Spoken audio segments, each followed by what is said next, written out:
ګرانو کتونکو دلته په دې جلسه کې دې ځوانانو وزیر اعلی صاحب ته یو فایل حواله کړو او یو مطالبه یې کوله. نو ورسره خبرې کوو چې په دې فایل کې څه او څه مطالبه یې کوله، ځکه چې حکومت د دې دا د پی ټي آی غړي دي. نو د خپل وزیر اعلی صاحب نه څه وغوښتل، ډېره مننه. څه په دغه فایل کې؟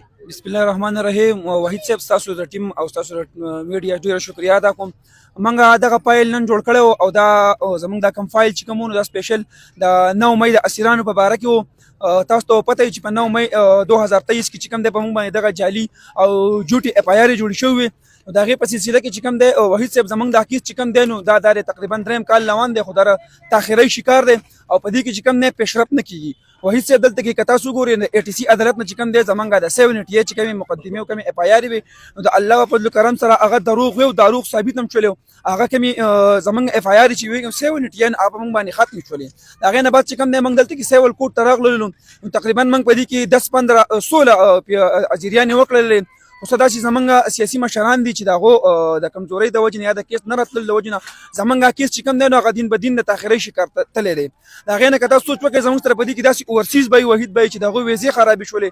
زموږ سره داسې نور کاروباري حضرات و چې دا جوټي او دغه 2 نمبر د اف آی آر چې کوم دی زموږ په دې ورکرو باندې شوي وي او ټولې دنیا ته هغه ثابته شو چې په دغه کیس کې چې کوم دی هېڅ زموږ په دغه 9 مې کې زموږ دا ورکر نه و نه موږ دغه څه نقصان د چا کړی و.